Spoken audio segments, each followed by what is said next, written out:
que me ayuden a leer los párrafos, porque yo hablo tanto, que estoy cansada. Así que para que ustedes me tiren la cola con eso, ya, mire, se trata de lo siguiente. Cada quien lee un párrafo, después de cada párrafo, si hay algo que usted no entiende, tiene la posibilidad de preguntar, y si hay algo que yo considero que es bueno aclarar, me detengo y lo explico, ¿ya? Entonces vamos a partir, de acuerdo, me van apareciendo aquí en Teams, ¿ya? Entonces, primero le doy las gracias y le invito a don Rodrigo Muñoz que empiece el primer párrafo. Hola, profe, hola, compañeros. Hola, bienvenido. Gracias. Capítulo 1. Breve señal histórica. En la década del 60, los procesos industriales automatizados fueron aumentando su complejidad y a la vez se hizo necesaria una mayor flexibilidad de los procesos productivos. Esto es, modificar más a menudo ciertas operaciones de un determinado proceso con el objeto de producir una pieza o un producto diferente. Gracias. ¿Hasta ahí? Gracias. Bueno, dele, hagamos el párrafo, los dos párrafos. Hasta ese momento, la lógica de proceso se basaba en el uso del relé electromagnético. Así, una celda de relé para un determinado proceso de fabricación incluía decenas o cientos de relés interconectados entre sí. Modificar el proceso implicaba una ardua labor de mano de obra sobre la celda en cuestión, agregando o quitando relés según sea el caso, readecuando el cableado existente, además de la salida de servicio del sistema automatizado por un lapso de tiempo considerable e improductivo. Ya, muchas gracias. Muchas gracias.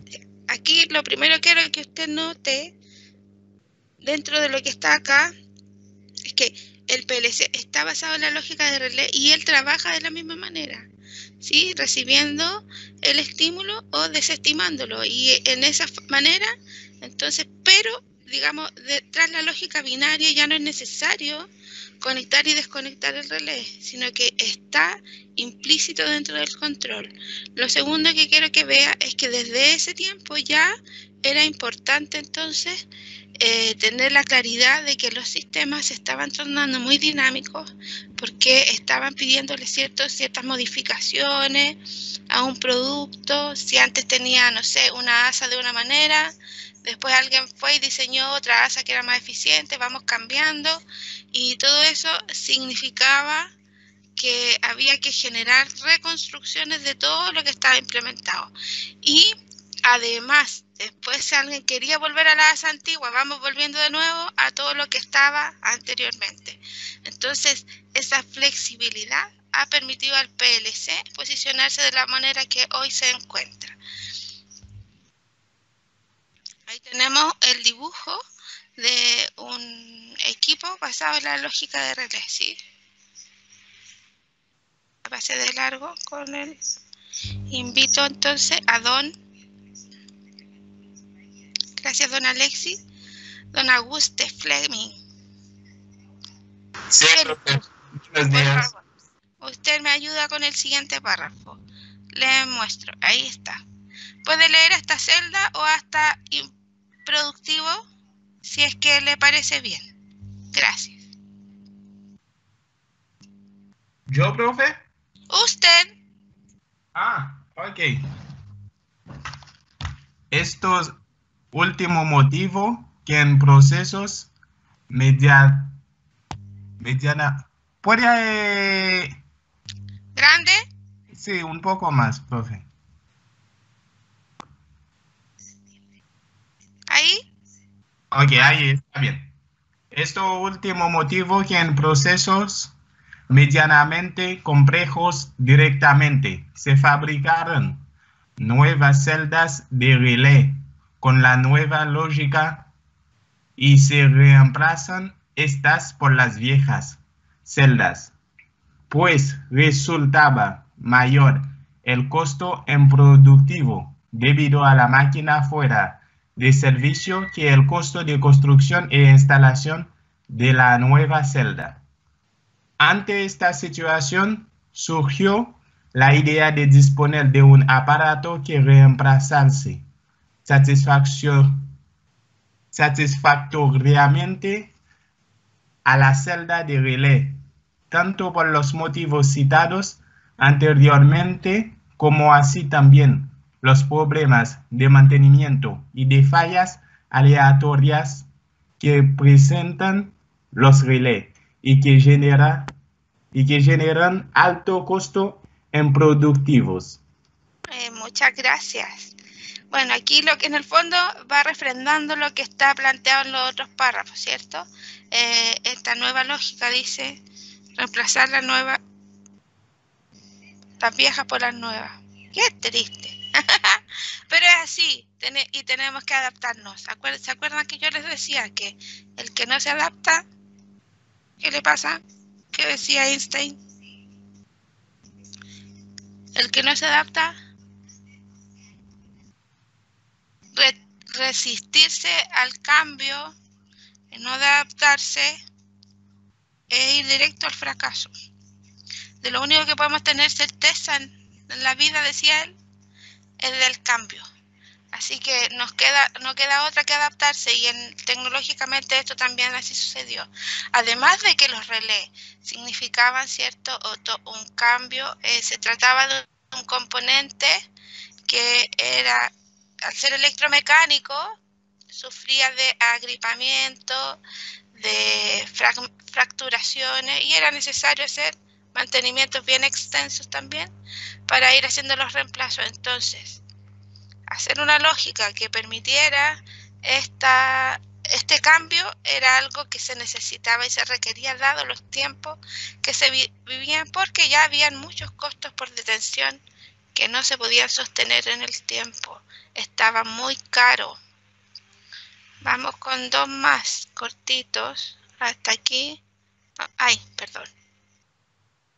Vamos a dejar a ¿quién me sale en la fila? Don Cristóbal, no le veo el apellido.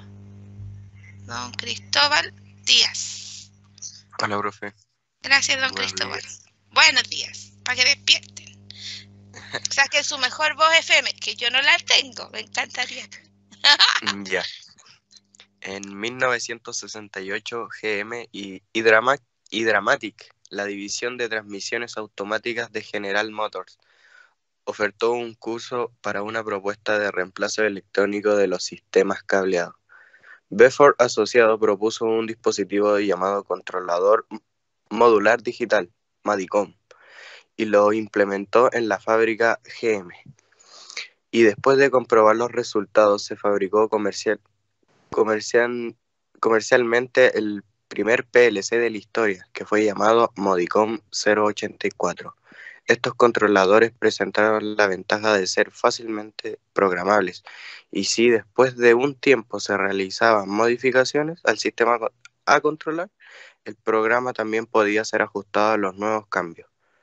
Los primeros PLC se usaron solamente como reemplazo de relé, es decir, su capacidad reducida expulsivamente al control on-off de dos posiciones en máquinas y procesos industriales.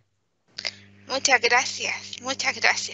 Se fija, un gigante como la General Motors, que es la fábrica, ¿cierto?, que de la Chevrolet, tuvo la astucia, porque hubo gente ahí que no se conformó y que tenía que atender la necesidad del cambio, ¿ya? Entonces ahí fabricaron el primer PLC, el Modicom. Era la lógica on-off, ¿ya? La lógica es igual que el relé, que es de señales discretas, que es la primera parte en lo que vamos a trabajar nosotros. Ya, bueno, la forma de programarlo hasta ahora es más o menos casi la misma, porque la verdad es que es súper eficiente, que existen otras, pero nosotros, dado el tiempo que tenemos disponible dentro de la asignatura, no alcanzamos a ver más lenguaje. Existe el de comandos y el de el grabset, que también son Ojalá pronto podamos implementarlo, y si usted tiene la oportunidad en el camino de aprender esos, por ahí, no sé, en tutoriales, lo que sea, va a ser una herramienta útil para usted. Nosotros aquí le entregamos la lógica de ladder porque es la forma más gráfica de entender la estructura secuencial que tienen los programas, así que vamos a dedicarnos a eso durante mucho tiempo.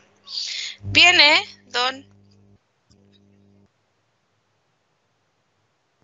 David Gárate.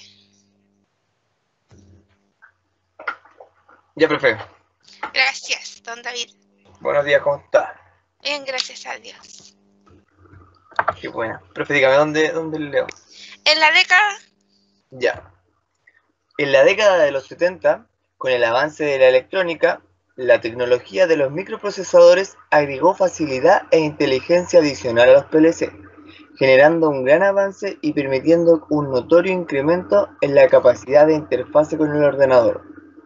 La revolución en el ámbito de las comunicaciones se dio en 1973 aproximadamente con la aparición del sistema de Modbus Modicon, en el cual el PLC ahora tenía una comunicación con otros PLC e incluso podían estar físicamente alejados del proceso o la maquinaria que se iba a controlar. Asimismo, se cambió el modo de programación de estos controladores a computadoras personales. Esto evita el uso de los programadores y terminales dedicadas a ellos. En la década de los 90, más cercano a nuestros tiempos, la programación de los controladores se ha hecho más amigable para el usuario, pues esta puede realizarse a través de diagramas de bloques, listas de instrucciones, código y texto. Muchas gracias. Ya, aquí en el fondo hablan un poco de el avance tecnológico y sale el primer bus de campo, ya, Modbus. Ya, Modbus, los buses de campo son una forma de hacer comunicación entre varios equipos, ya, entonces eso, dentro del curso de ustedes no viene más adelante, pero tiene la misma estructura del Transantiago, es acercar desde un lugar a otro una señal, y luego que esa señal tome una especie de, como nosotros tomamos un troncal, ¿cierto? Uno de acercamiento y después un troncal, y de esa manera, en el fondo, llevar la información, ¿ya? Para eso se implementan cables particulares que son capaces de compilar ya la información en base a señales y a datos. ¿Ya? Eso se va modulando dependiendo de los protocolos y de acuerdo a ráfagas entonces de 0 y 1 que no solo van a entregar entonces la información en forma de estímulo eléctrico, sino también ya en una traducción de estos ceros y unos como una palabra, como un número, como un dato, ¿ya?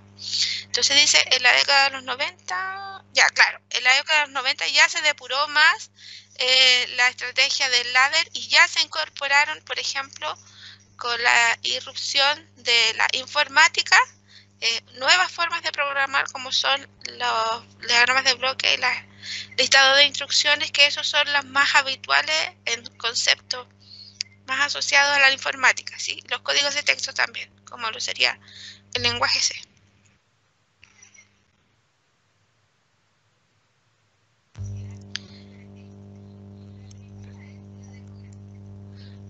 Me ayudó Cristóbal, no, David me ayudó recién. Ahora me ayuda Frank Mayra, por favor.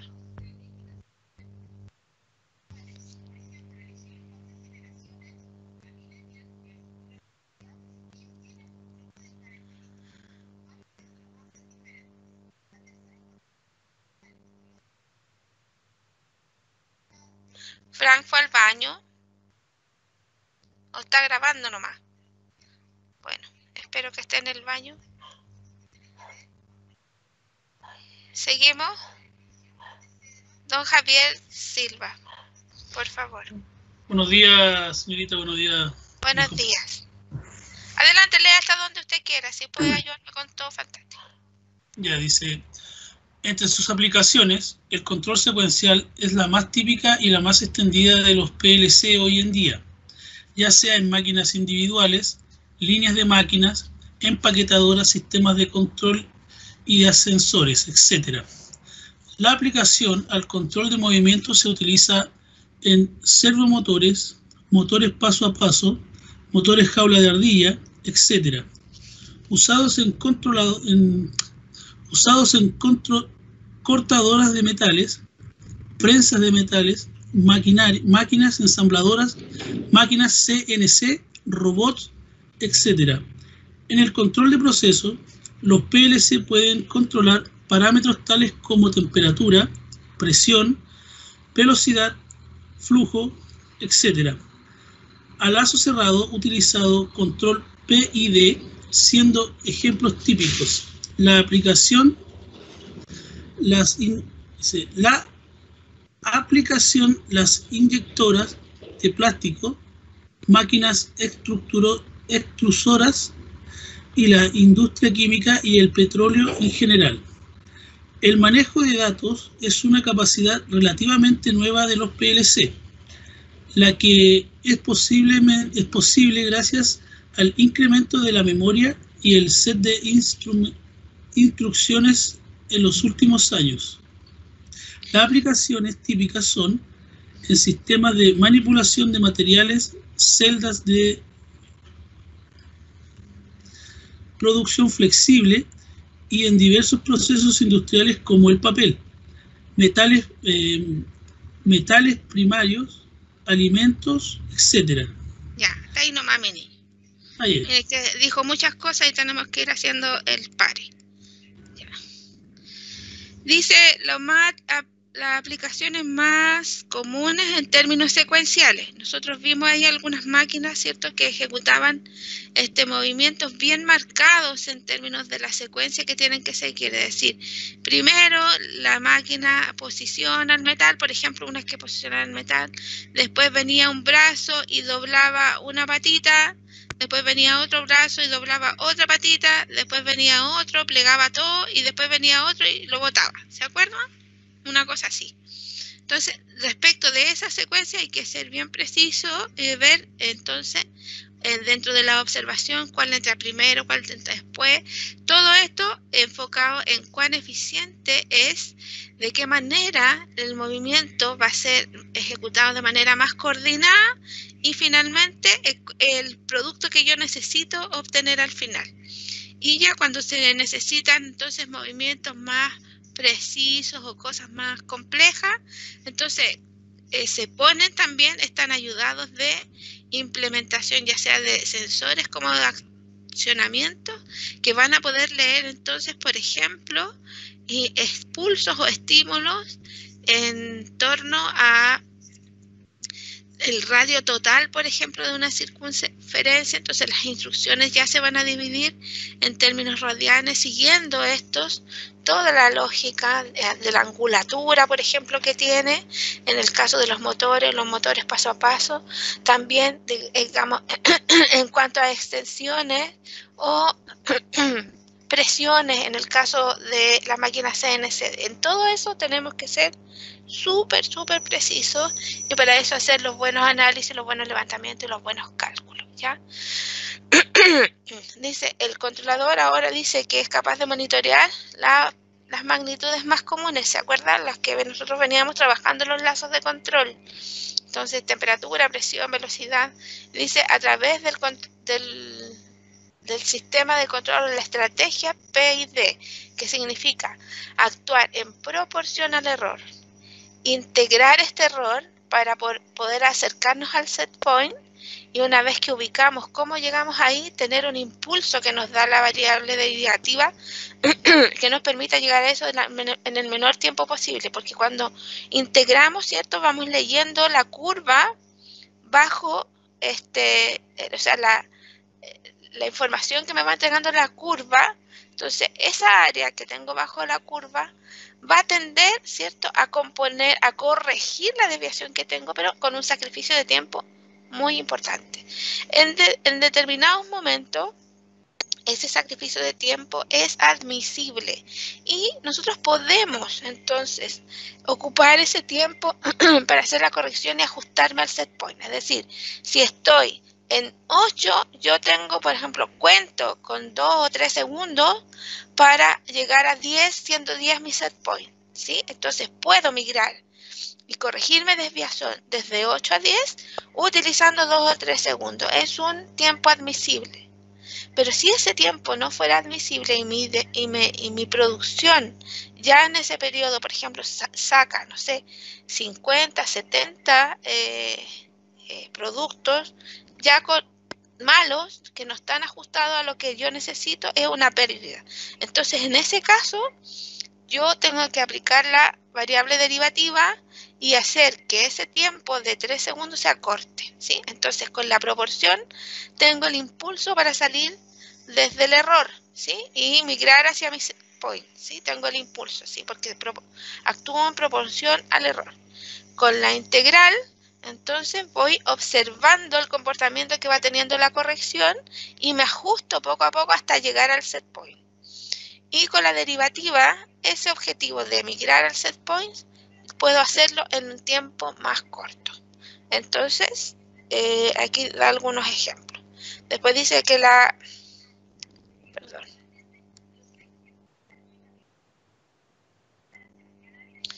Dice que la ganancia relativa de los nuevos es gracias al incremento de la memoria. Claro, cuando se incorporaron la capacidad de memoria, entonces pudimos ampliar la cantidad de programas, la cantidad de variables que podemos estar controlando, manipulando, corrigiendo al mismo tiempo.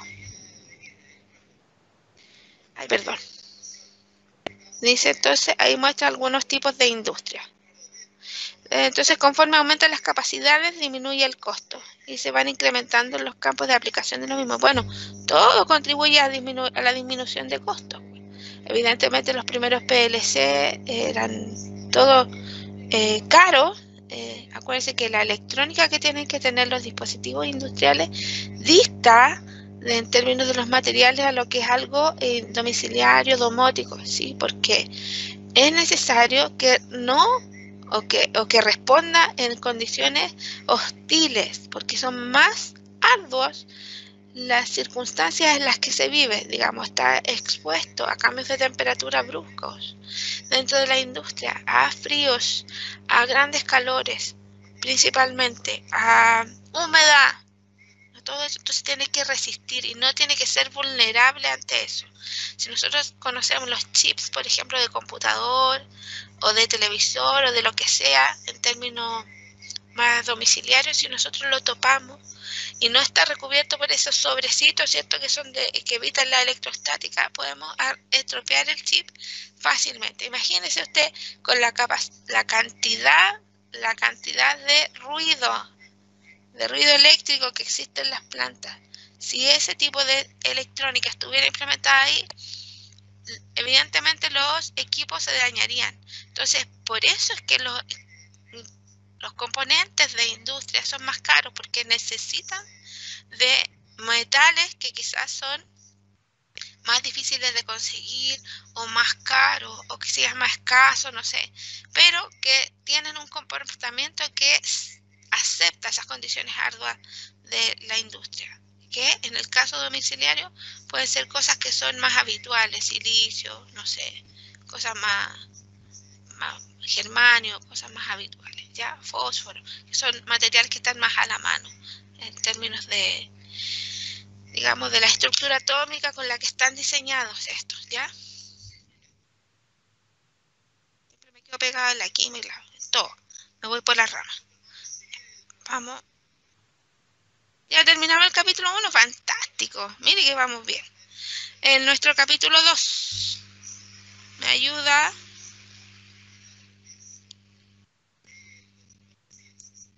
¿Apareció alguien más aquí? Don Diego Zúñiga.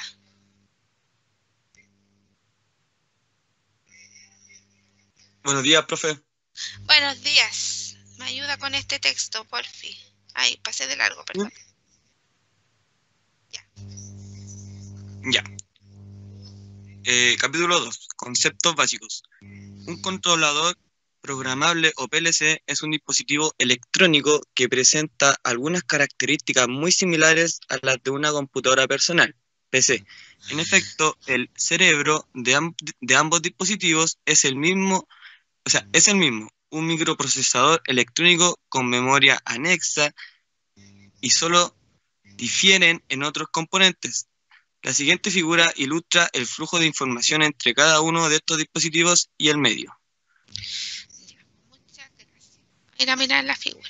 Bueno, ahí en términos de texto no hay mucho que ver. Me voy a achicar un poco para que la podamos ver las dos juntas y podamos hacer el paralelo, ¿ya? Ya. Menos. Ah, verdad que esto es igual. Se achica desde acá. ¿Se ve bien ahí o está muy chico? Sí, igual se ve. ¿Se ve bien ahí? Sí. Ya.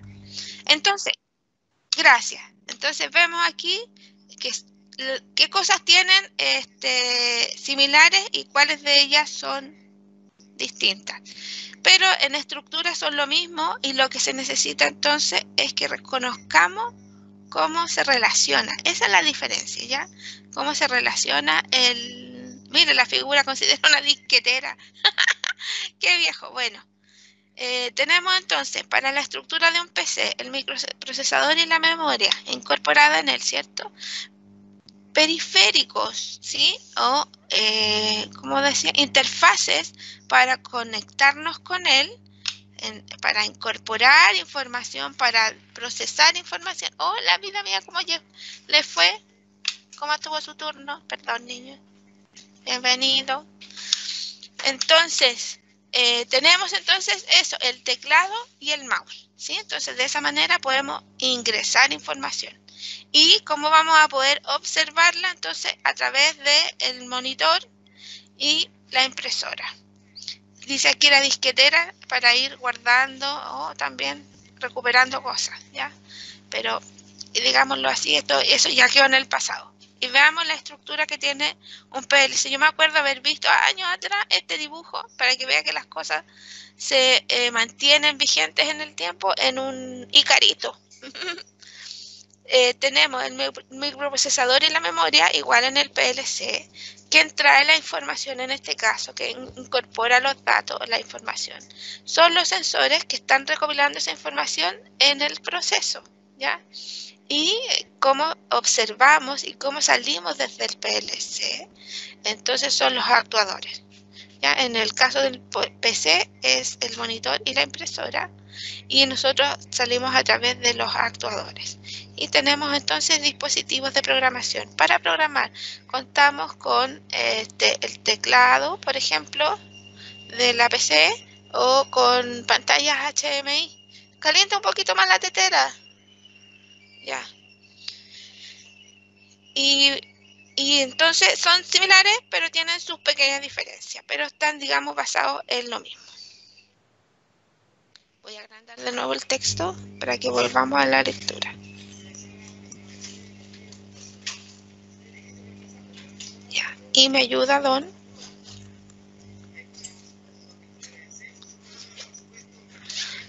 Luis Rueda. Eso.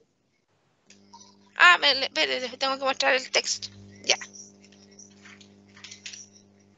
Desde el PLC recibe la información del exterior o campo a través de interruptores pulsadores, fines de carrera, sensores de temperatura, de presión, de luz, etc., denominados genéricamente sensores, y transmite información al campo o actúa sobre él por intermedio de electroválvulas neumáticas, electroválvulas hidráulicas, contactores, lámparas, motores, etc., llamados comúnmente actuadores.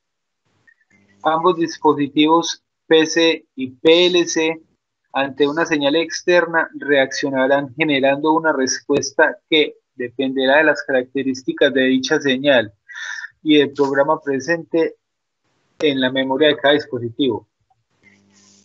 En un PC, los programas pueden introducirse en la memoria vía disquetera o teclado, o sea, USB o teclado, de manera inversa.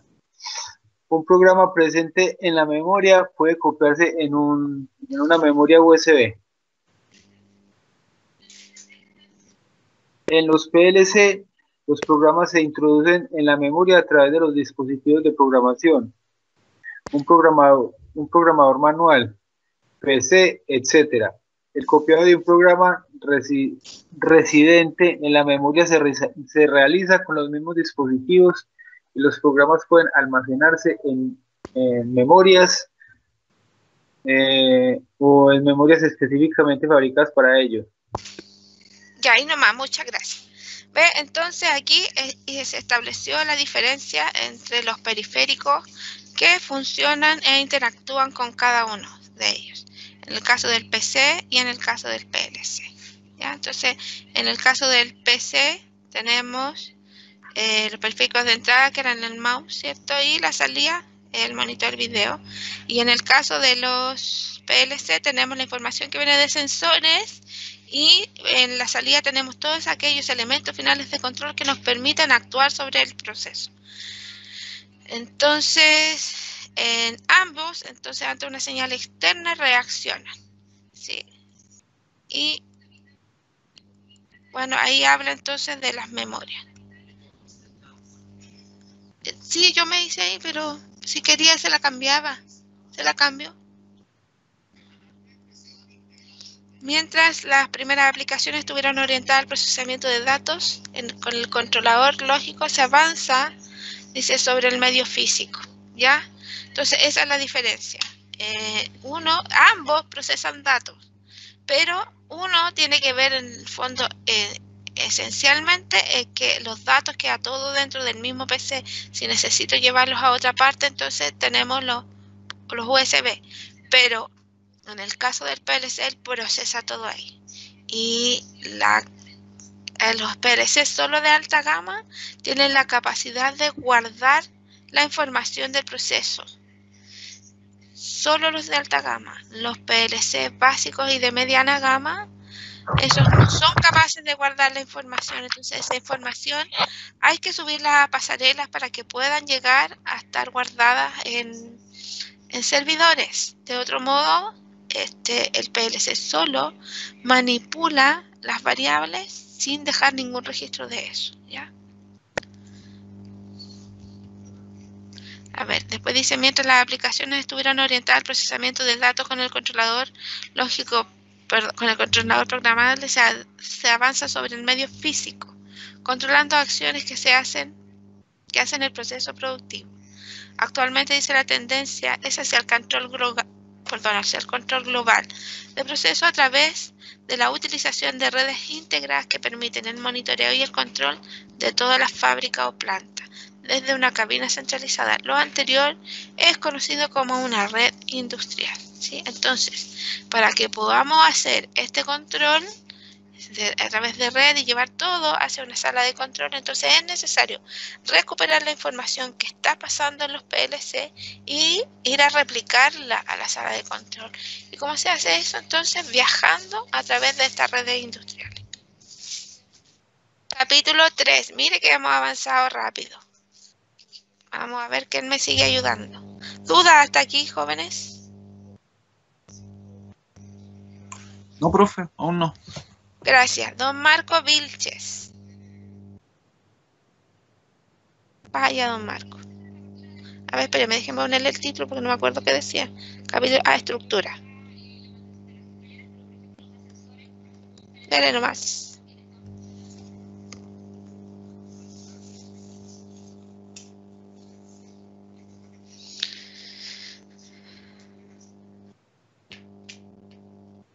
Don Marco se me fue a negro.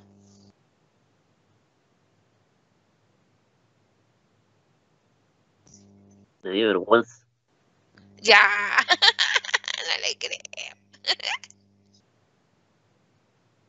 Se acholó, para que no parezca de un lado. Se acholó. Usted lo intimidó. ¿Yo lo intimidé?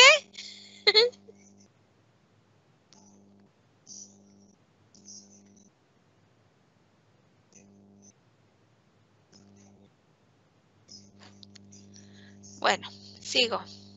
La estructura del PLC puede separar en dos partes, la estructura externa y la estructura interna.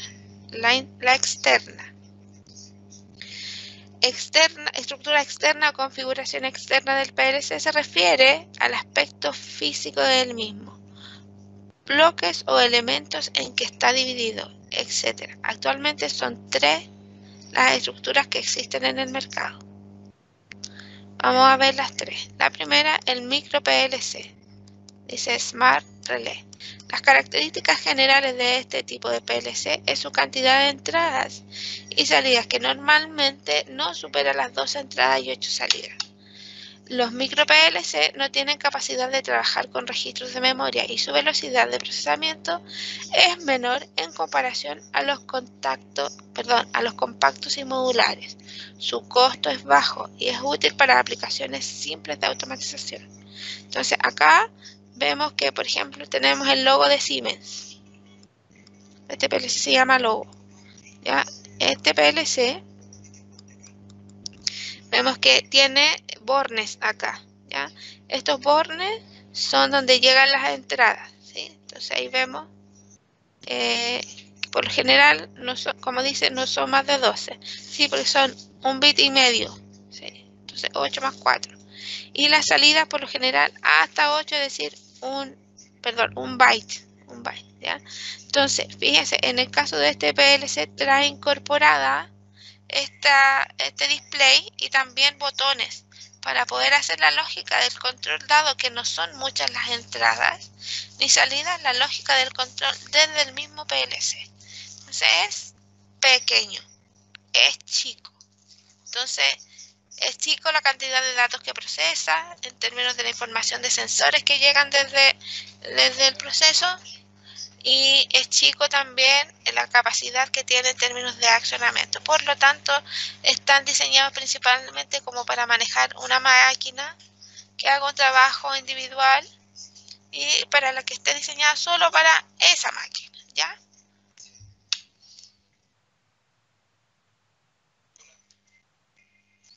Un PLC ahora de estructura compacta. Este tipo de autómata se distingue por presentar solo un bloque de todos sus elementos. Esto es fuente de alimentación, CPU, memoria, entradas y salidas, etc. En cuanto a su unidad de programación, existen 3 versiones. Unidad fija o conectable directamente en el autómata, unido mediante el cable y conector a la posibilidad de ambas conexiones. El montaje del autómata se realiza por cualquiera de los sistemas conectores, real DIN, placa perforada, etc. Veamos en qué consiste. Vemos entonces que aumenta considerablemente la capacidad de procesamiento de sensores y de accionamientos que va a poder procesar. Si estos están siendo leídos, lo podemos observar acá con un LED, ¿ya? Si es que está leyendo, cada borne está leyendo el sensor, entonces mi LED se enciende, si no deja de leer se apaga, y si estoy enviando instrucciones y también eso está sucediendo, es decir, la señal está saliendo desde el PLC, no quiere decir ni garantiza de que está funcionando en el terreno, solo que está sucediendo allá, ¿ya? Entonces en ese caso también nos va a mostrar acá con una lucecita. Al interior de este PLC también, dentro de esta misma caja, está la fuente de alimentación incorporada, ¿ya? Entonces todo esto ya viene alimentado, basta solamente conectar. Y las fuentes, igual que las de la tele, por ejemplo, ya van a estar adentro.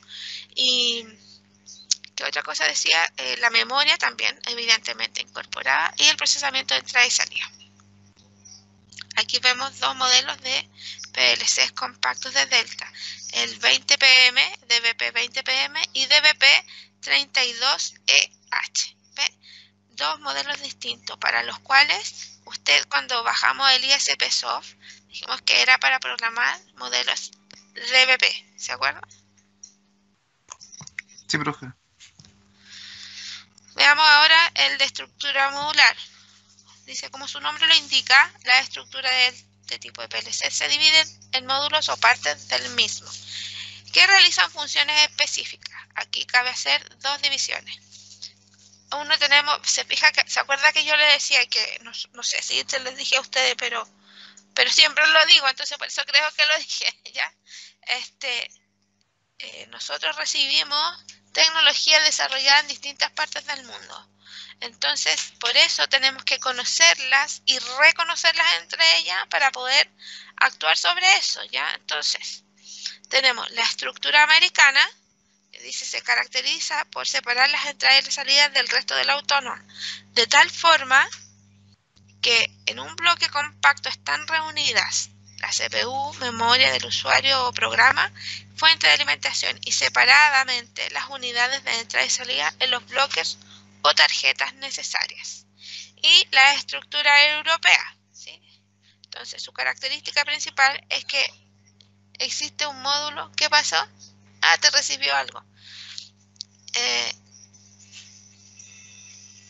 Es que existe un módulo para cada función, fuente de alimentación, CPU, entrada y salida, etc. La unidad de programación se une mediante cable y conector. La sujeción de los mismos se hace bien sobre el riel DIN o la placa perforada, ¿ya? Entonces, cuando hablamos de todas estas cosas, del riel DIN y la cuestión, no es tan fácil reconocerlo. Saber de dónde viene la marca que el PLC nos permite muchas veces comprender esto, ¿ya? Entonces, al riel se refiere al que está acá, ¿ya? El que está allá. Y por ejemplo, es un PLC modular en donde están la fuente. Este es compacto, ¿ya? Es como el americano, le muestro.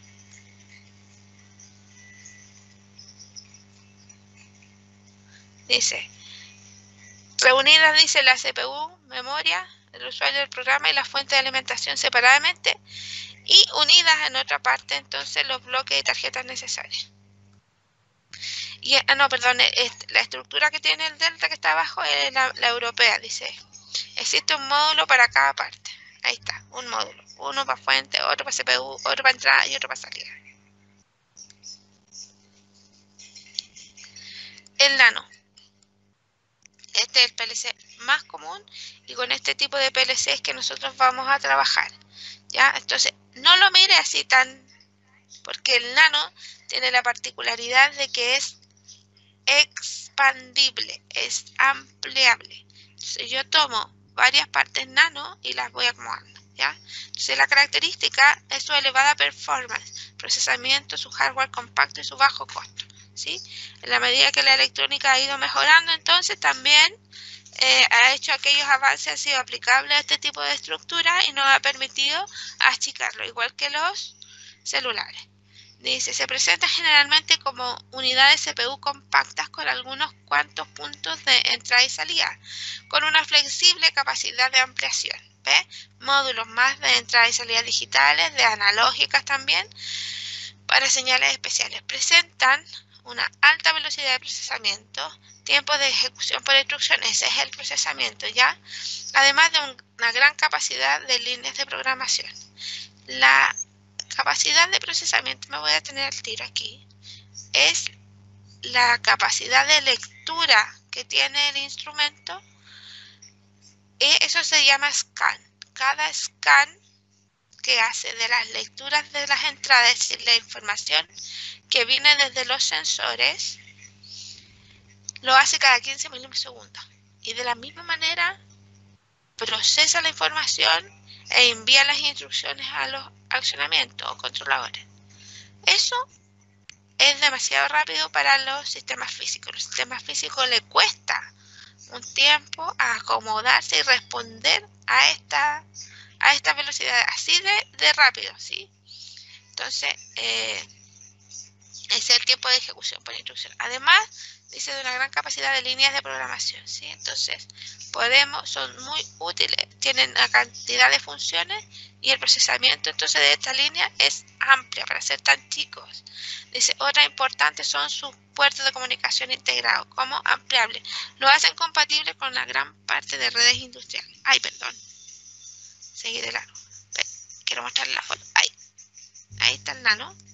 Es un PLC entonces, el cual tiene una estructura compacta como esta y tenemos ahí la capacidad entonces de ir ampliando. Fíjese que por el ladito está la forma en la que se comunican entre ellos, ¿sí? Una vez que los juntamos, ellos se comunican. Y lo otro es que entonces mediante estos puertos nosotros podemos ir llevando la información hacia otras partes, ¿sí? Hacia otras pasarelas. Tiene múltiples módulos de expansión. Ya. Ya, bueno. Estructura interna. ¿Cómo entonces sucede esto? Ya vimos cómo sucedería por fuera, ahora vamos a ver cómo sucede por dentro. Déjame ver si puedo... Ahí. Esta estructura interna se refiere a todo el hardware que hace que el PLC sea operativo. Es toda la electrónica con la cual este fue diseñado. La siguiente figura muestra un esquema de la composición interna. Vemos. ¿Quiénes eran las interfaces de entrada? ¿Se acuerda? Lo conversamos recién.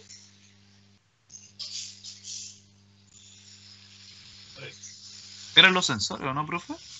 Sí, pero estos sensores llegan a través de los bornes. Esa es la interfaz. Entonces llega el cable al borne. Entonces estas flechas vienen a representar la información que viene desde los sensores hacia la interfaz de entrada, que son estos los bornes que van a obtener esa información. Tenemos una fuente de alimentación que trabaja para todo esto. Nosotros llegamos a la interfaz de entrada con un cable, uno, es decir, el cable de señal, y ese cable es necesario que se procese a través de un par cableado. Entonces ese par cableado, entonces necesitamos llegar nosotros con uno como información y con el otro para generar entonces uno como positivo y otro negativo, ¿ya? Y la fuente de alimentación nos permite hacer eso, ¿ya? Nos aporta el procesamiento del otro cable. Después tenemos la memoria en el programa, que va a estar cargado todo esto en la CPU. La memoria de datos, que también va a estar en la CPU, y en esta misma CPU están las funcionalidades, es decir, el PLC no tiene un programa de funcionamiento, tiene un programa de reacción.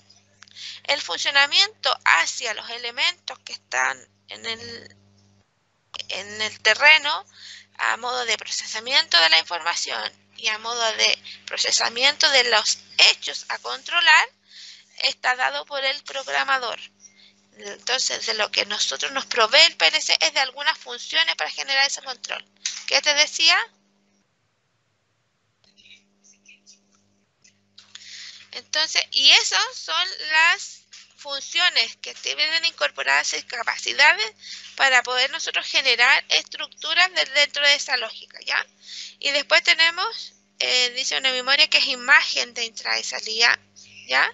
Que nos permite entonces ir, para poder interpretar la que viene de entrada y hacia la salida.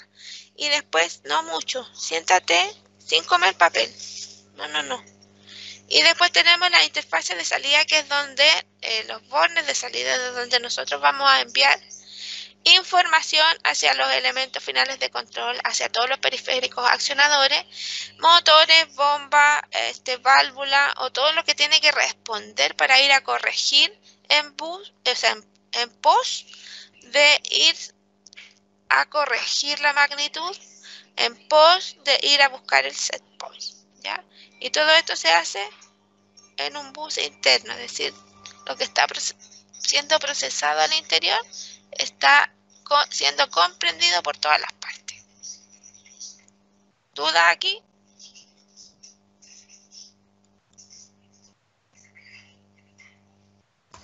No, profe. Gracias. No, gracias que no tengan duda, gracias por contestar. La unidad central del procesamiento o la CPU. El procesador ejecuta el programa de aplicación residente en la memoria. Vuelvo a decir, el programa es creado por el programador, ¿ya? Y además tiene otras funciones como autodiagnóstico y comunicación, ¿ya? Esas son capacidades propias e internas. El procesador suele incluir uno o más microprocesadores si la aplicación lo requiere. Su función es secuencial y cíclico, ¿sí? Cada ciclo se denomina barrido o scan. Una típica secuencia del barrido comprende, primero, el autodiagnóstico, segundo, la lectura de las entradas, después la ejecución del programa, atender a las comunicaciones, es decir, corroborar que está conectado y comunicado con todo, y actualizar el registro de salida, es decir, enviar información a la salida para que éstas vayan corrigiendo. Ay, perdón.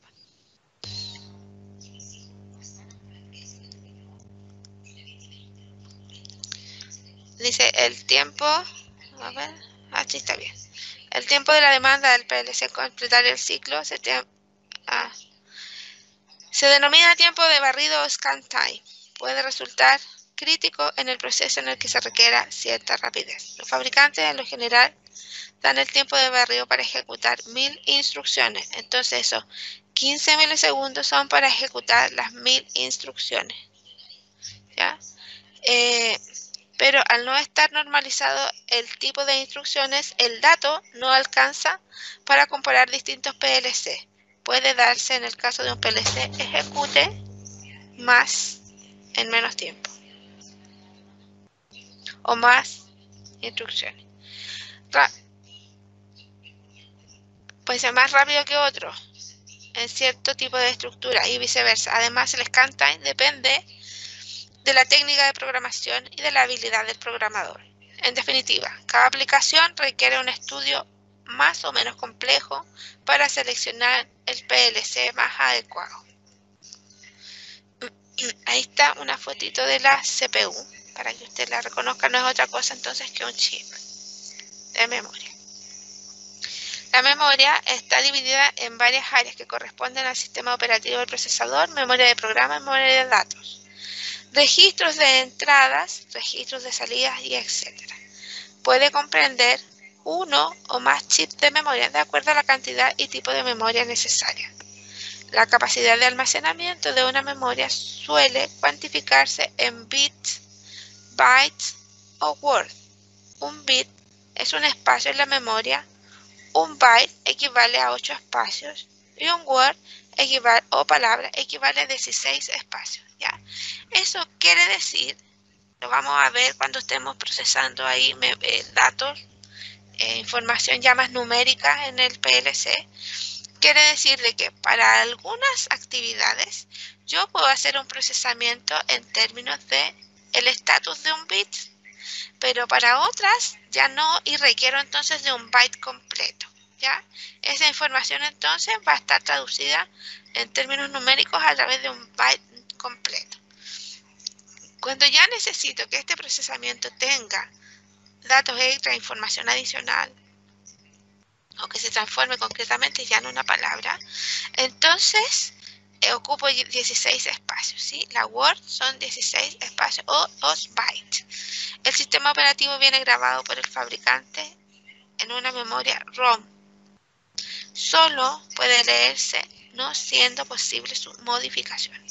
Contiene las instrucciones de trabajo del procesador, sin las cuales este no puede funcionar correctamente. Es posible separarlas en 3 partes: memoria de programa, memoria de datos y memoria imagen de entrada y salida.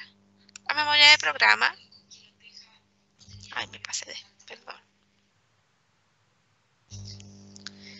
contiene la instrucción del programa ejecutar, puesto que su contenido debe poder leerse, borrarse y reescribirse. A utilizar una memoria de tipo RAM. La RAM es una memoria de fácil y rápido acceso, pero tiene la desventaja de perder su contenido si se suprime la alimentación eléctrica de la memoria. Por ello, suele utilizarse con una memoria EEPROM, Electrical Erasable Read Only Memory, cuyo contenido permanece inalterable en ausencia de la alimentación, y que sirve como backup o copia de seguridad del programa de aplicación. Ante una pérdida del contenido de la RAM por falta de alimentación, el procesador copia el contenido de la EEPROM en la RAM. El programa puede ser entonces ejecutado. ¿Se entiende eso que pasó con las memorias? Como hay una memoria que es de fácil acceso, es sencilla, simple, pero si pierde la energía, pierde la información, entonces existe otra memoria que va a respaldar entonces a esta memoria.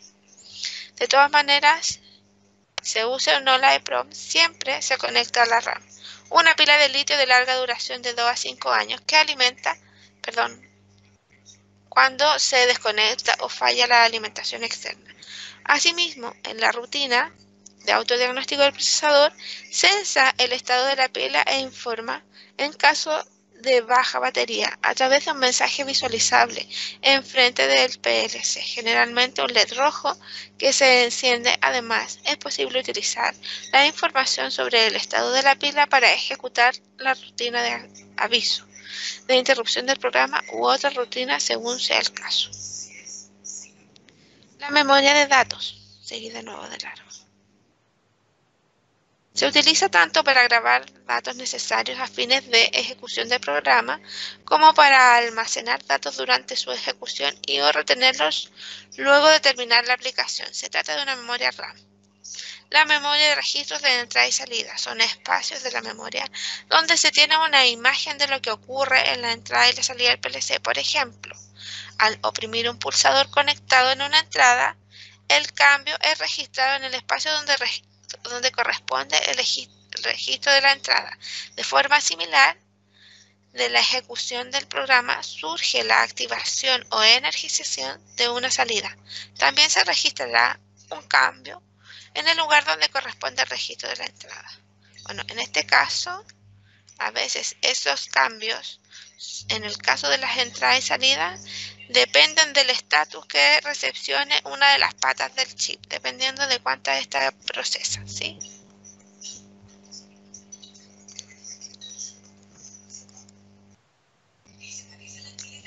Interfaces de entrada. ¿Duda ahí con las memorias?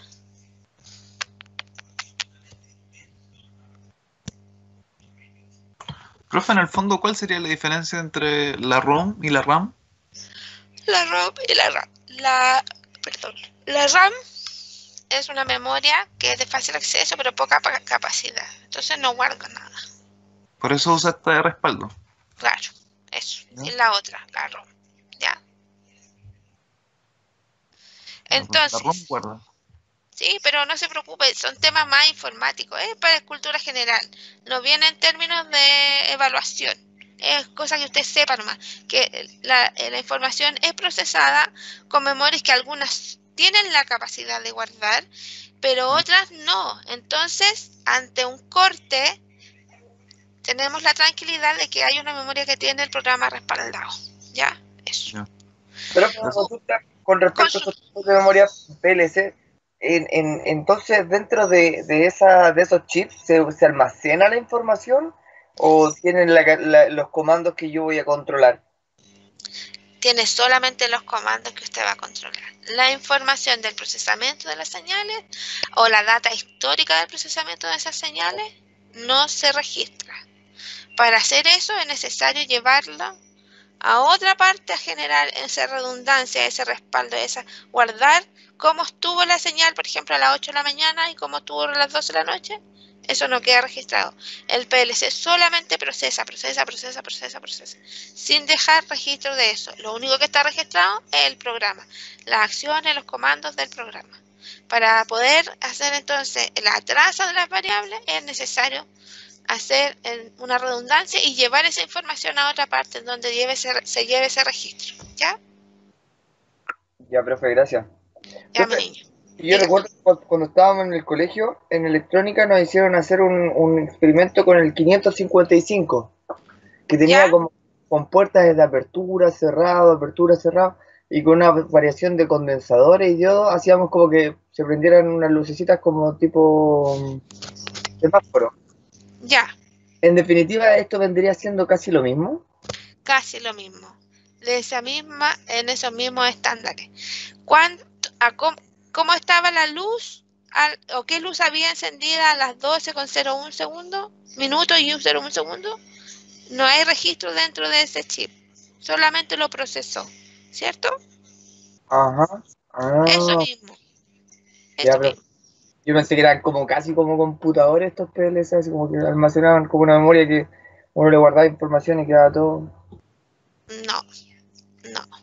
Para eso existen otras implementaciones, solo los de alta gama, pero los más estándares en la industria, que son los de gama media y los de baja gama, no tienen eso.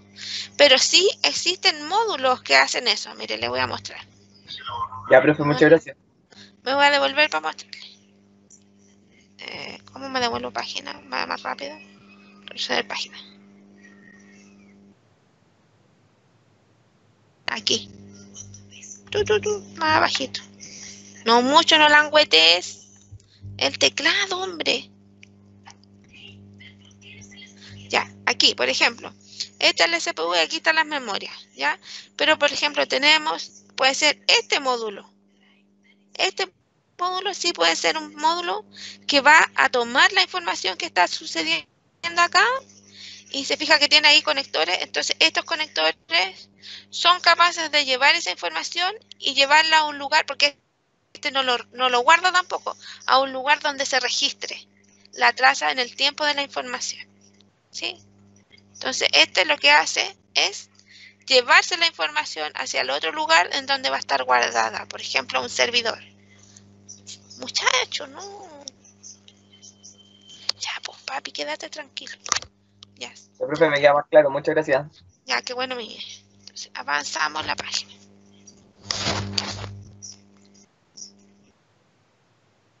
Lanzamiento ahora de entrada y salida. Ah, seguí de largo. Entradas y salidas. Dice, cumplen la función de adecuar las características de las señales de entrada presente en los bornes de entrada del PLC a los niveles de señales manejados por la CPU del PLC. ¿Qué quiere decir esto? A los bornes llega un cable, ¿se acuerda que les dije que llegaba un cable? ¿Ya?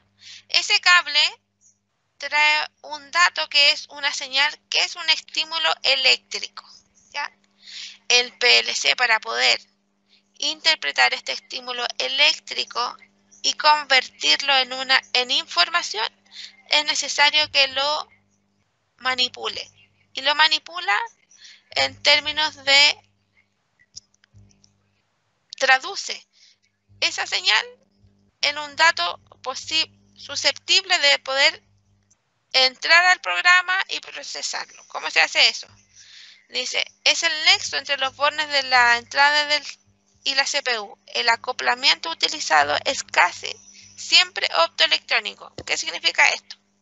Significa que cuando yo llego al borne con un estímulo eléctrico, existe un semiconductor que va a interpretar entonces este estímulo eléctrico, pero el PLC, cuando lo interpreta, este dispositivo es como semiconductor, lo interpreta como luz. ¿Para qué? Para que la información que realmente le llegue al PLC sea una señal eléctrica generada por una luz y no por el estímulo eléctrico que llegó al cable. ¿Eso es para qué?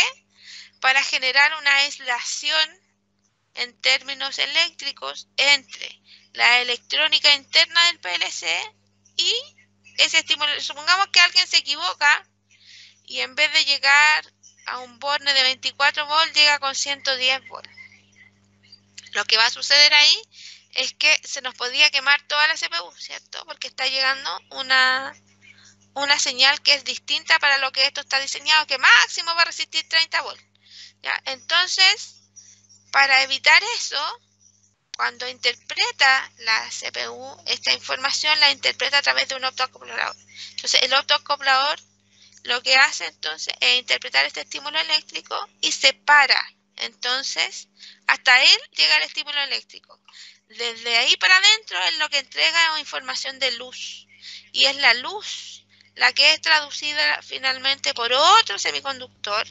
Y esa es la y ahí llega recién a la CPU. ¿Sí? a donde están las memorias. Entonces es un estímulo generado por una luz. Esa luz es generada por un semiconductor que a su vez leyó el estímulo eléctrico que llegó al borde. ¿Se entiende eso? Me han enredado, pero sí. Ya, le voy a explicar con un mono. Yo soy mala para los monos, pero le voy a explicar. Voy a agrandar esto.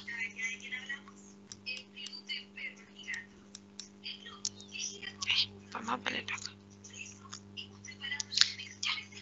En este cuadrado va a llegar el estímulo eléctrico. Ya que podría ser de 24 volts. ¿Ya? Pero 24 volts igual podría ser dañino para la CPU. Igual es un voltaje alto, por así decirlo. ¿Ya? Aunque es chico, es alto. Entonces, acá tenemos un semiconductor que lo que hace entonces es recibir este estímulo eléctrico y entregarlo en términos de luz. Entonces, ¿el qué hace? Entrega luz.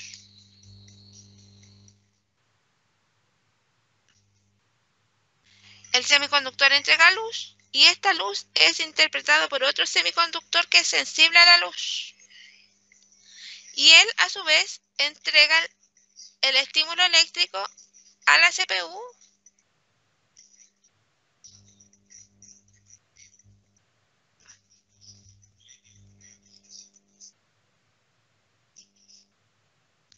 Ya que podría ser del orden de los 0,7 volts. Nada, chiquitito. Profe, consulta. Dígame. ¿Significa SC? Semiconductor. Lo voy a escribir. Ah, ya, gracias. ¿Los dos SC son semiconductor? Sí, semiconductor. Ok.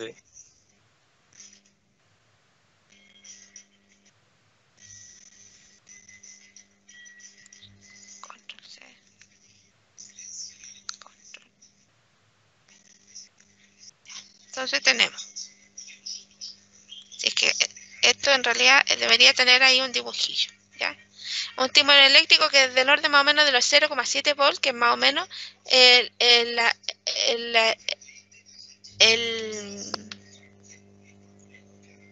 el voltaje con el que se estimula un transistor. ¿Se acuerda de eso usted? ¿Conoció los transistores por ahí alguna vez? Sí. ¿Se acuerda que la base se estimula con 0,7 volts? Entonces, la CPU, para recepcionar esta información, lo hace a través de transistores. Entonces, este estímulo eléctrico es el que llega a la CPU. ¿Ya?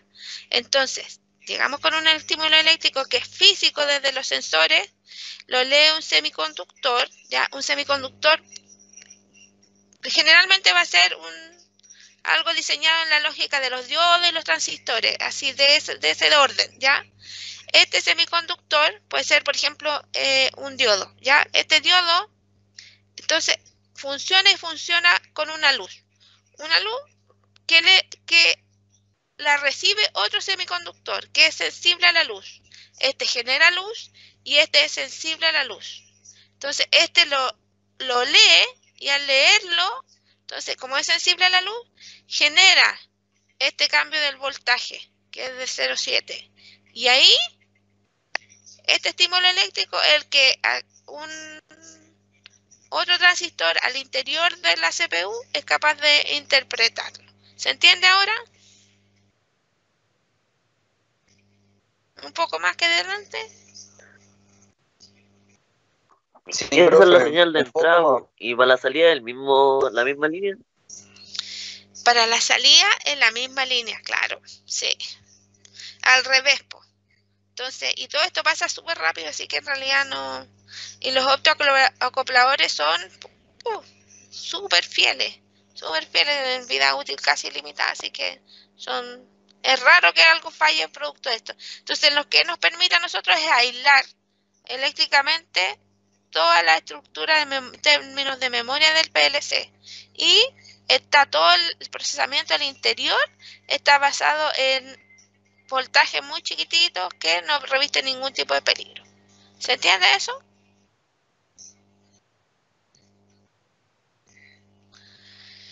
Y para la salida se hace igual. Vamos a ir entonces al texto. Muchacho, no toques el teclado. Sí. Perdone que está mi perro aquí. Le debe haberle dado frío, por eso se viene a sentar conmigo. Y vamos por aquí, con lo dice, la interfaz de entrada, el nexo entre los bornes de entrada de la CPU y el acoplamiento utilizado es casi siempre optoelectrónico, obteniéndose así una aislación eléctrica y magnética entre las entradas y la CPU. Si ocurriera sobretensiones, se dañarían solo las interfaces de entrada, no afectando a la CPU, que es el cerebro del sistema. Las características de la interfase o módulo de entrada dependen del tipo de señal y nivel de tensión o corriente de entrada. En el PLC compacto, las interfaces de entrada y la interfase de salida de la CPU, la fuente de alimentación, están incluidas en un solo gabinete, aunque en general es posible, mucho no toques el teclado, aumentar el número de entradas y salidas adicionando módulos suplementarios de entradas o salidas. En los PLC modulares, el sistema está integrado por módulos independientes de entrada y salida de CPU, fuente de alimentación, etc. Se montan en un rack. El rack tiene una cierta cantidad de slots. Los slots es donde, digamos, el espacio en donde se puede ubicar el rack. O lugares para ubicar el módulo. Un rack puede tener 5, 8 o más slots y ser o no expandible, eligiendo el proyectista el rack más adecuado de acuerdo con la aplicación. Vale decir que para cada tipo de señal de entrada hay un módulo especialmente diseñado. Por ejemplo, para las entradas on-off o de tipo transistorizada o relé o discreta, existe un rack que lee solo señales de esa naturaleza. Si las entradas son de 24 volts, entonces lee de 24 volts. Si son de 110, lee de 110. Sí. En el caso de las entradas analógicas entre 0 y 10 volts o 420 mA, existen entonces módulos diseñados que tienen ese propósito en específico. Todos los módulos tienen LEDs que indican el estado de las entradas, facilitando la visualización del funcionamiento del automatismo y la detección de posibles fallas. Aquí está. Ve, entonces es la fuente de poder la que nos permite, nosotros llegamos desde el proceso con un par. Y este par, solo uno de los cables va a traer señal y el otro va a llegar al común. Y este común entonces va a estar respaldado por esta fuente. De esa manera nosotros podemos tener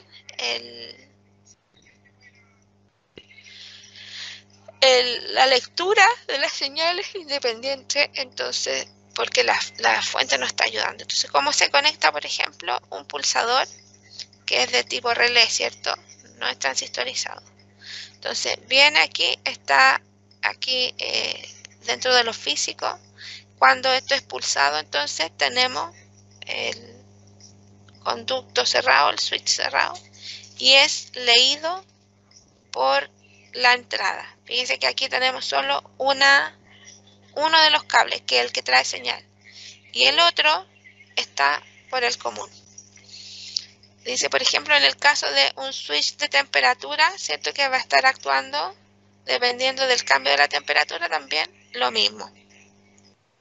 Entonces, en el caso de esta entrada, admite y trabaja y está diseñado porque su electrónica está adaptada para leer solo entradas de 24 volts. ¿Cómo se hace esto en términos lógicos? Para programar, entonces, el pulsador tiene determinada esta entrada, la I13, ¿ya? Y el sensor de temperatura, allá, I13, ¿ya? 01 es el pulsador y la I13 03 es el sensor de temperatura. Este dibujo de dos palitos significa que es un sensor normalmente abierto. Entonces que cuando él actúe se va a darnos activación y vamos a poder observar la visualización de esto. No quiere decir que estos palitos en algún momento se vayan a cerrar de la misma manera en el que se cierra el switch. No. Esto quiere decir que es normalmente abierto. Solamente eso. Que su lógica es directa, ¿ya? Que no es inversa. ¿Ya? Pero eso lo vamos a ir entendiendo más adelante, cuando ya estemos programando. En el caso de las interfaces de salida, también dice que tienen el acoplamiento electrónico para protección de la CPU. En el razonamiento es análogo al realizado en las interfaces de entrada, existiendo interfaces de salida adecuadas a los distintos tipos de aplicación. Las salidas de transistores NPN o PNP, es decir, son transistorizadas, ¿sí? Que pueden ser con estos dos tipos de estructuras, con dos bases negativas, o sea, la base positiva y colector y emisor negativo, y acá con la base negativa y colector y emisor positivo. Dice con o sin protector contra cortocircuito. La salida de relé, perdón, las salidas contact y analógicas, etcétera. Ay, me duele la oreja, perdón, pasé de largo. También es posible ver el estado de las salidas mirando los LED correspondientes ubicados enfrente de la dirección, ¿ya? Entonces, aquí se fijan que está la 01. Ah, eso no lo vimos en el otro, lo vamos a ir a mirar.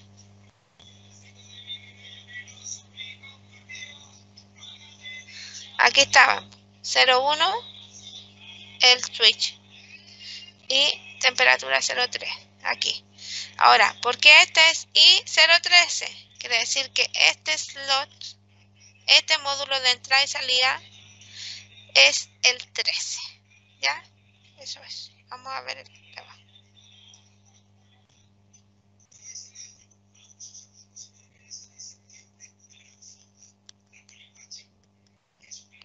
Aquí está. Déjeme achicar un poquito para que lo veamos todo. Ahí está.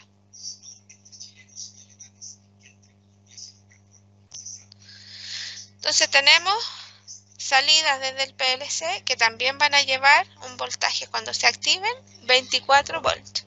Entonces, cuando envía el PLC una instrucción, por ejemplo a este relé, viene un pulso de 24 volts, ¿sí?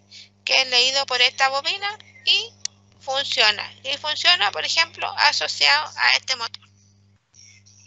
Y vemos en el caso de la lámpara, ¿sí? Envía directamente los 24 volts. Cuando lo envía la lámpara, entonces funciona, ¿sí? Y también lo que sale es solo un cable, ¿ya? Y que es el positivo, digamos, el que lleva la señal, y el otro va al común de la fuente, ¿sí? Y desde ahí sale lo otro, digamos, por así decirlo, el negativo de los 24. Entonces, dígame. ¿Por qué la salida del PLC es negativa en el relé?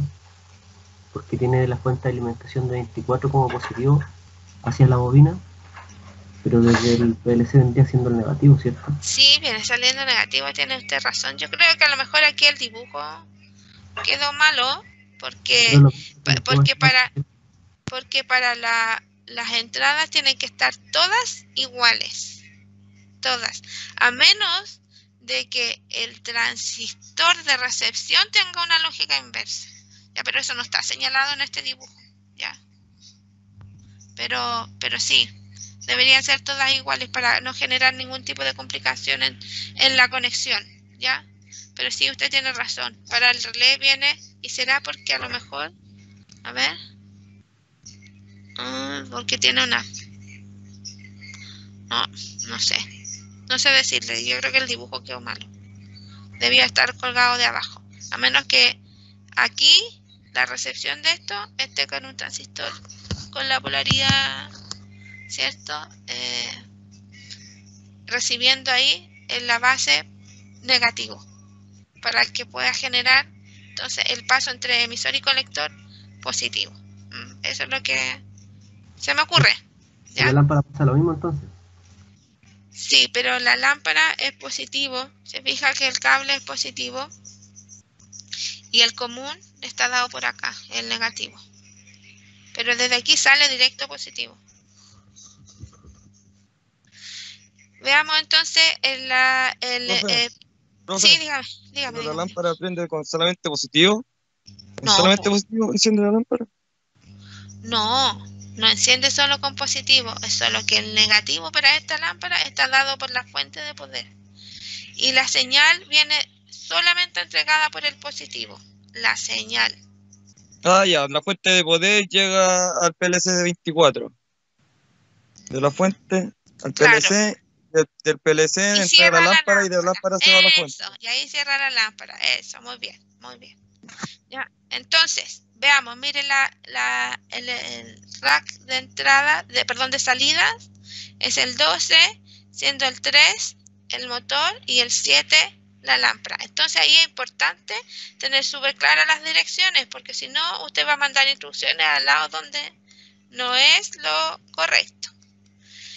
Temporizadores y contadores, estas ya son funciones, funciones que vamos a ir revisando más adelante cuando estemos programando una guía por función para que usted se familiarice poco a poco con ellas, ¿ya?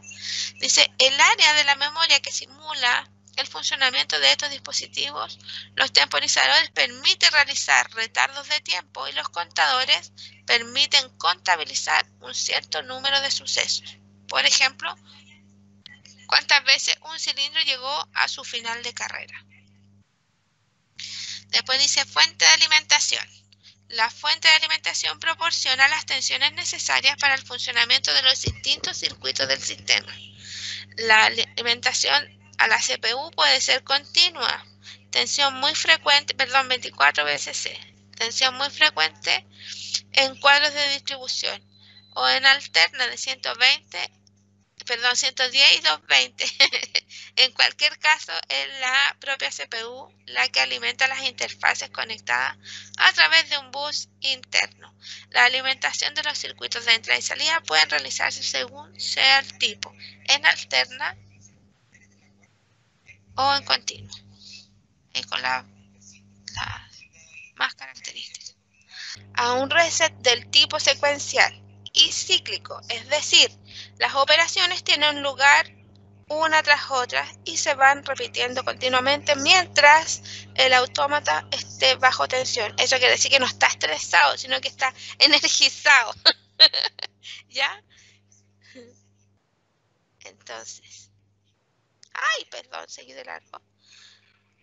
La figura 11 muestra esquemáticamente una secuencia de operaciones que ejecuta el autómata haciendo las operaciones de ciclo operación que se repiten indefinidamente. Entonces, vamos a ver si se ve toda la imagen. Déjeme cerrar aquí.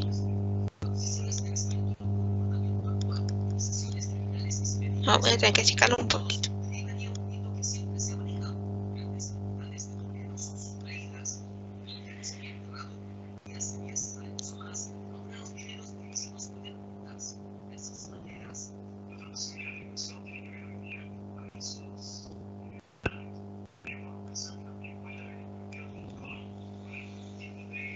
Ya más o menos por ahí, porque si los chicos más no van a ver ustedes nada. Ya, pero estando energizado entonces se comprueba el sistema físico, el hardware, y el borrado de variables internas, temporizadores y y contadores.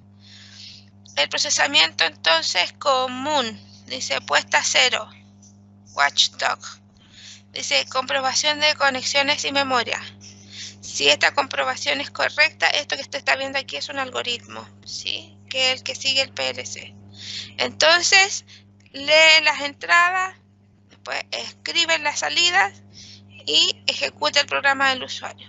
Si existe un error, entonces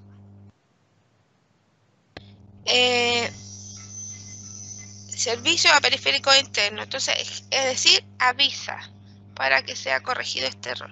¿Ya? Bueno, Profe. harto fome el dibujo, pensé que era un poco más claro. Dígame. Profe, ¿esto es parecido al PCInt? Es como la lógica comparándolo con el PCInt. No lo conozco, mi niño, que es el PCI. Ah, ya. Sorry. Bueno, aquí ya vienen los lenguajes, capítulo 5, entonces eso lo vamos a ver en la próxima clase. Pero mire, ¿a qué se debe esto? Muy fome el dibujo, pero bueno. Al estar energizado se autorrevisa, ¿sí? Hace un ciclo de scan y después Profe, revisa, diga. disculpe, no, para decirle al compañero, es exactamente lo mismo. Lo del PCI es exactamente el mismo, o sea, es el mismo diagrama y se usan los mismos como la misma lógica. Eso es como para empezar ya a programar las tarjetas o no sé, pues dependiendo. Pero sí es lo que dice el compañero. Vale.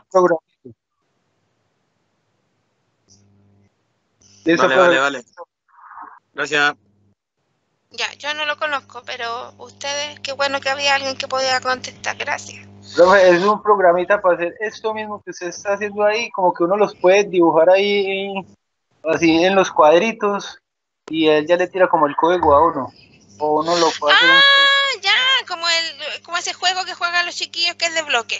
Ya, sí, y van armando sí, ya, bueno, esa es una forma de programar Graphics, pero este dibujo en el fondo lo que hace es mostrar, digamos, la secuencia que tiene en el procesamiento interno el PLC, ya que primero al revisar se revisa a sí mismo el hardware y después pasa al procesamiento de la información cargada en términos de programa, ya revisando la entrada y la salida y ejecutando el control. Eso es lo que dice este dibujo. Y si algo ahí está como no correcto, entonces, por ejemplo, va a enviar una indicación de error o una alerta, un encendido de una luz o algo, un mensaje, dependiendo de lo que esté programado. ¿Ya? Eso es lo que dice. Ya sí, pero en el fondo es mostrar el algoritmo que tiene, cómo estructura el PLC, pero más nada, en el fondo para que usted entienda eso. Nada más. Ahora sí, existen formas de programar como Graphics que obedece a esa estructura, pero como le decía yo, no tenemos la oportunidad, no nos da el tiempo de trabajar los dos lenguajes en paralelo, pero sí trabajamos la lógica convencional que es a través del ladder, ya que es lo que viene para el siguiente capítulo, ¿ya? Entonces, la próxima semana vamos a ver en qué consiste el ladder, las listas de instrucciones y los bloques de funcionamiento. El gráfico secuencial de funciones que el Graphics, que lo que ejecuta es un programa muy parecido a un algoritmo, ¿ya? Pero eso ya lo vamos a ver mejor la próxima clase cuando usted ya tenga la cabeza de nuevo fresquita